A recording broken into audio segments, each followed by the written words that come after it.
Hi, second grade artists. We are going to draw word bubbles today based on the artwork of Roy Lichtenstein. So what you're going to need is your sketchbook, your pencil, and an eraser, and come to your next clean page. It doesn't matter whether you hold it this way, horizontally or vertically. It's up to you because you get to decide what the word art is about. So what I mean by that is that you're going to draw something similar to this. We're going to do this step by step on how to create a word bubble, and then you're going to decide what is making that sound. So if I were to do a word that said pow, what is it that's making that sound? My next drawing down here is going to be the object that's making the sound in my word bubble. So let's do the step-by-step of the word bubble, and these will be in your classroom and also on your screen. If you need them for guidance, please feel free to ask your teacher for them to use if you need to fall back on them. No problem. But we'll draw this together, and then the rest is up to you to decide what is it that's making that sound. So I'm going to hold my paper this way, and again, this is your choice. My upper corner is going to be where I'm going to put my word bubble, because the rest of my page is going to be devoted to the object that is going to make the sound. So what I'm going to do is, just to remind myself, is trying to sketch in like an area where I won't go. So this whole area I'm going to leave white to keep the object having its space. And up here is where my word bubble is going to go. So super easy. I want you to use your pencil and a good eraser, and I'm using a Sharpie so that you can see my work. You're going to go in and do a half circle. It's actually an oval egg shape with a little opening, and you go closer to each end. You're going to create that hook.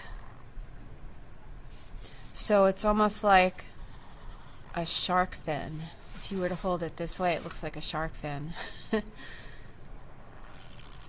And you can go around your outline. Nice and dark. So now what you're going to go around is the part of the line that creates the noise. And so Roy Lichtenstein was really good at creating noisy words, I'll call them, where it really looks like the artwork is making the sound that he's trying to portray. So these are like dips, and they're almost like you're drawing the wave of the ocean, but it's more pointed. And you just go around in this manner. And you can switch your page around to help guide you.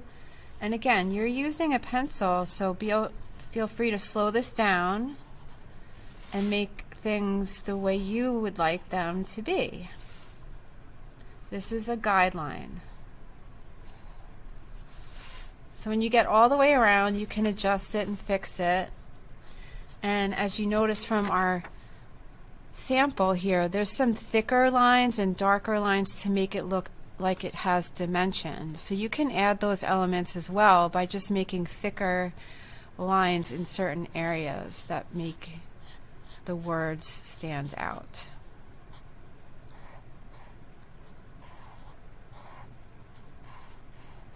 You can go over that one by one, and you'll see that part added in the next video. The next step, after I do some emphasis around with the darker lines, would be to go in and pick the word that I want. What's making that sound? So maybe it's a rocket ship, maybe it's an alien UFO, maybe it's a popcorn machine, maybe it's an ice cream machine going glub glub. It could be any word that is making a sound. Maybe it's a person saying wow because they really are excited about something. So this is where you get to create what is happening in your picture. Do your bubble word template and then go in and design the rest and have fun. And you'll see the rest of this video is sped up to show you how mine turned out. And yours, of course, will be different, which is really great. Have fun, artists.